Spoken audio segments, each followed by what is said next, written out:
Hello, welcome back to my spacemonkeySTI channel. Look over here. My girlfriend's over there. She's laughing at me recording myself. She's usually the one behind the camera when we record our sub-styled photography channel. The car is currently on jacks. We have the front end up and we are gonna do a little DIY brake duct project here. From Quantum Motorsports, we have these brake ducts, really high quality stuff over here. And then we also have some silicone hosing, puts it on there. She's Snapchatting me right now. We have both of these things. We're gonna try to duct some air from the front end towards the brakes.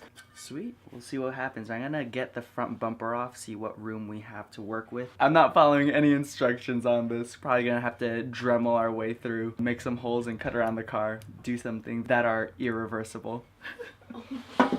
So we're gonna start off by getting this front bumper off. I wanna see what room we have to work with here. Pretty sure I could duct some of that hosing on the passenger side of the car, but the windshield washer fluid reservoir is taking a lot of space, so I'm not 100% sure how to do this, but let's see what we have to work with. There are 6 bolts holding this down, so I'm using a 10mm socket, and I'm gonna take that off. And then there's 3 clips that you could just pop off with a flathead screwdriver.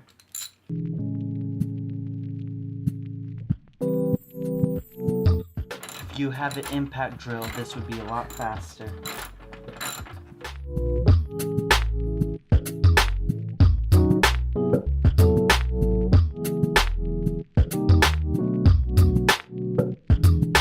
Next thing that you are going to want to do is take out the clips on the bottom that hold the bumper in place. There's 1, 2, 3, 4, 5, 6, 7, 8, and 9 clips. So we're going to take those out.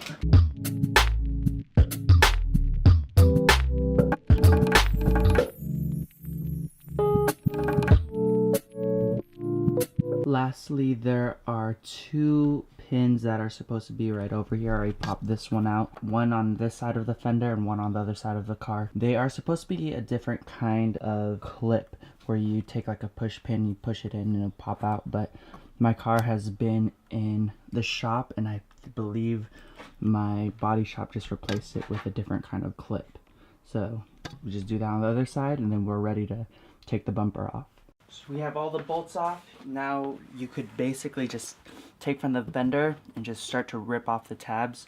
The bumper will come right off. Just be careful because of the fog light wiring. You just have to unhook that, carrying it. It's easier with 2 people, but Connie's editing our other vlog right now. Other than what do you that, need? Nothing. My alignment when I put this back on might not be perfect because I have Cybon carbon fiber fenders I painted over right now. So just comes off easy.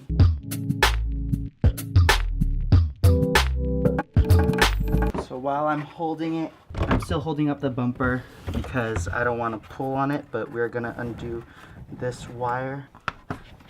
Undo that from here.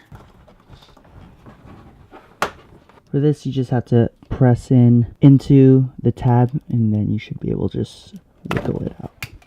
Now the bumper's off. Oh my gosh. This is what the car looks like with the bumper off. Like, I guess there is plenty of room, I think, on this side to try to route some of that hosing. But the coolant reservoir is definitely taking up a lot of space over here. Kind of annoying, so I'm trying to figure out what I can do differently, how to route it properly. 2 things I'm waiting on. I asked this question in on the forums right now. Hopefully I get an answer. Connected to my stock intake box over here. Can't see it from here, but this tank is some empty tank that connects to my stock box. It's weird. I think this is for silencing purposes for the car. I don't think removing it will cause any problems, but it is in the way for the hosing. Can't really get a direct route. The other thing that I'm questioning on the forums is for the fluid reservoir. If I remove this right now, I don't know if removing this will throw off any codes in the car, and then I have to deal with a lit up dashboard. So I'm waiting to hear back to see what people tell me, but that's definitely in the way. The plan is I want to route the ducking towards the fog light housing here. This thing is pretty easy pop off, just like a couple of tabs popped off the other side here. So after a little bit of forum research, turns out removing the washer fluid reservoir, at least even if it's running low, a dash light will appear. So we would be good to still drive it, just being a little annoying. I'm gonna do a little bit more research and look for a shop that may be able to program that light off, or just get like the Killer Bee relocation reservoir tank, put that on and call it a day.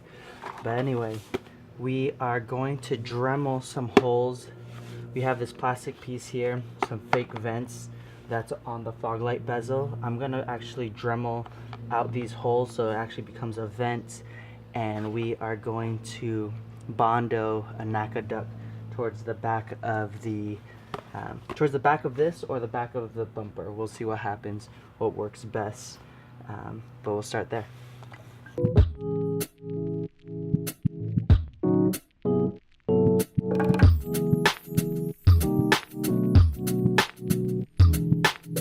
I still need to finish it off, but that's what it somewhat looks like on the back, just to vent some of the air through the front here. I think it looked pretty good. I still need to just sand it down, get in there, get some of the grud out, maybe fill up the holes a bit more. Feels like 2 hours later. I don't know how much time has passed, but just drilled up those holes. Probably will take sandpaper to them later on to clean it up a bit more, but did both of them. Pretty subtle. Last thing I have to do now for dremeling is cut open this section a little bit more here.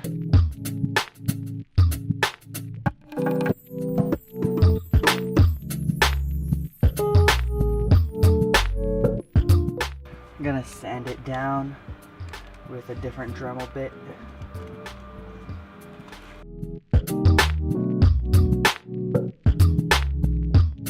So far, with what I've cut out, this section of the holes are exposed, but I'm not getting any airflow through here, like half of these holes. So I'm gonna cut into the corner here. Hopefully everything works out after that.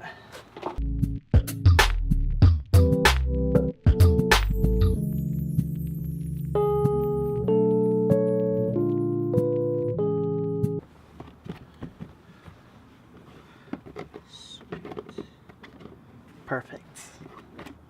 Gonna do it on the other side now.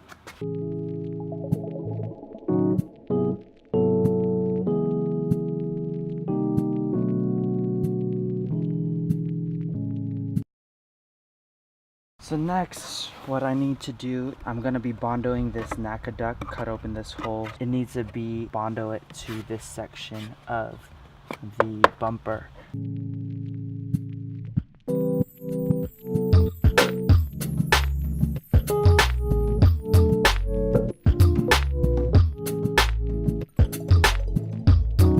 So I approached the second duct in a different way. I still didn't use any tape measure. I taped up the side here just to get more cleaner cut for the duct here, so everything looks a lot more even. I'm about to do it to this side. This side needs a little bit more work, so I'm going to tape that up. Once I bondo this in, everything seems to fit pretty much flush here. It's going to be pretty easy to bondo in there. Going to record that tonight, work on the car, start removing some stuff. Super happy with how this little thing came out. It's a lot easier once I taped it down and I cut around the piece rather than working backwards the way that I did the first time. This was a lot easier. I think safer, possibly. This still isn't safe. Amateur mechanic here. Just fabricating my own stuff. So we are about to lose the light here. This will probably be the last thing that I am gonna do. It's the last thing I need to do outside. We cut up the ducking. Oh crap, I need to bore out this hole. Damn it. Sweet. cut the hole into the duct now. Can't believe I forgot that. Light is almost gone, but I am gonna Bondo this outside, fill in the gaps here. Never worked with Bondo before, so quick YouTube tutorial how to use it. I'm just gonna put gloves on so I can mix it with my hands, the hardener and the filler. I have this piece of cardboard that was part of the packaging when all of the parts came in, so I'm gonna play with that.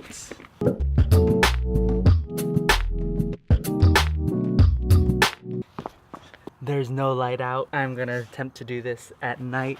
Not the most responsible thing to do. Let's do this.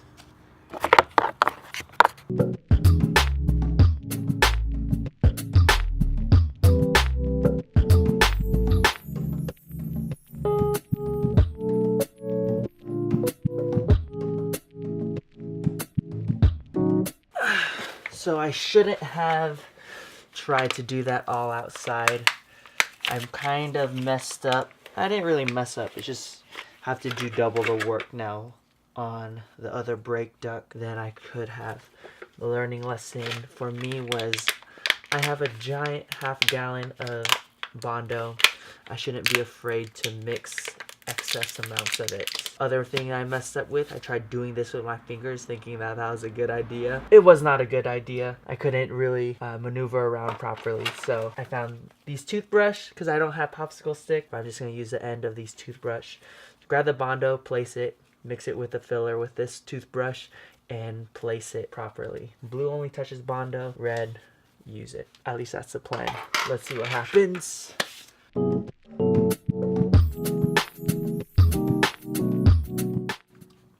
From YouTube videos, people said that you have about 5 minutes of play with this before it starts to settle.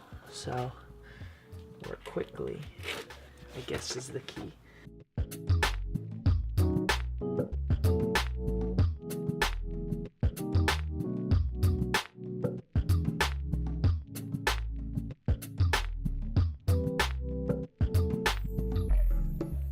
So while the Bondo is hardening right now, I'm gonna work on taking off the little intake box. So while the Bondo is curing over there, once it hardens, I'm gonna reapply another batch of it just so that solidifies and hardens so I get it on there properly. But right now I wanna work on getting that box, this empty tank that's blocking the passage for the hose. So I need to take out the intake box, I believe, to get to that. Couple of clips here.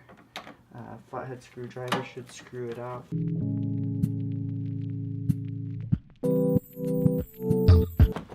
This should be able to just come off as a little DIY that I did earlier, since the radiator sits right above this little scoop that sucks in air from the front.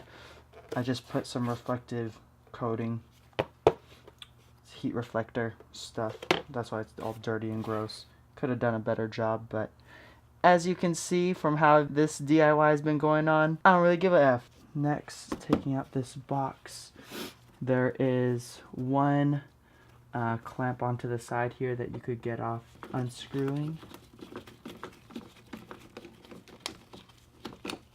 using a flathead.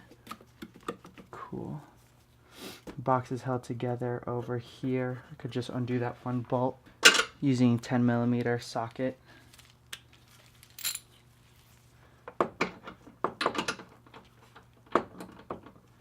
That is going to be a pain to get into. It actually may just be easier to just take off this hinge with those two bolts.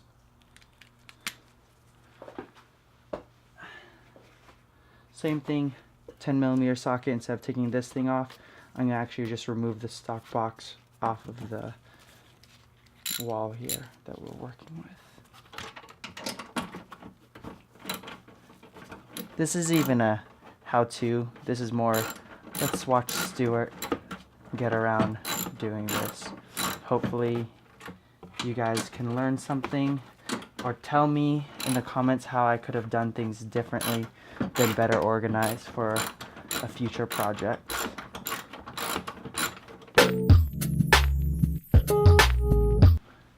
MAF sensor right up over here. I am going to disconnect it. Oh, don't need to use that.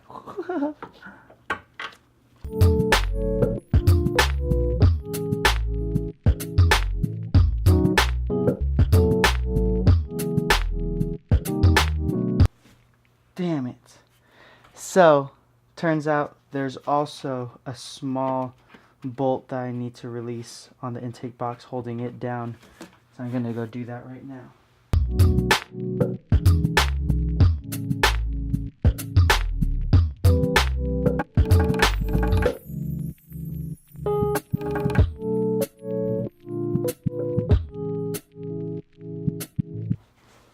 So this thing is what's getting in the way. It is literally there for nothing, no reason. I'm probably gonna have to find a plug for it, or someday route air to it from the bottom. That'd be pretty cool. Or the clips. Oh my gosh. Got that stuff off. Took more hassle than I thought it would. Just gonna put this back now.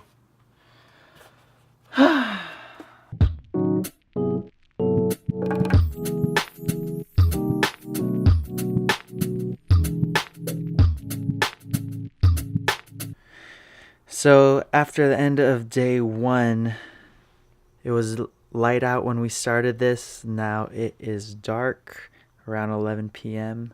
I stopped filming because I just wanted to just do stuff quickly. Filming takes a lot of effort, but I tried my best. I'll do it again whenever I start this project up again.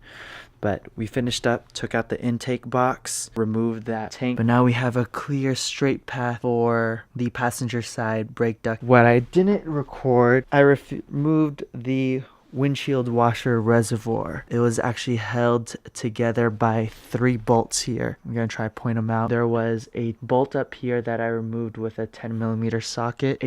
You could use a screwdriver to remove the bolt that was over a screw that was right over here. In the very back, the service manual said that you needed to remove the fender lining to get to this, but I just pushed this plastic aside, use an extension right over here, use this extension, and shoved my way in, got that screw right off. This is the motor that is attached to the reservoir here. You have to pull this out. All of the fluid washer will leak out, so you just have a pan ready at the bottom. The other thing is there is a sensor that you need to take off that attaches to the bottom of the fluid reservoir. This was where the motor was attached to for the windshield washer. That was where the sensor was, back over there. Everything's loose right now. I'll probably just tape it all up, start again when I have time. Lastly, if we come over here, I ended up applying a second coat of Bondo to the duct. I'm gonna sand it down right now, but this thing is basically on there, nice and tight. Sand it down, make it look a little bit more presentable. Got both sides in. Looks a lot better. I'm just gonna sand this down as well. Test fitting the hose. It goes right over perfectly. After I sand it down, I'll probably get even more snug, which is cool. But yeah, almost there. Tonight, I'll probably take a look around underneath the car to see what I can do in terms of ducking, how to route the hose, and yeah. We'll start again, hopefully finish up next time I go under the car. Thanks for watching.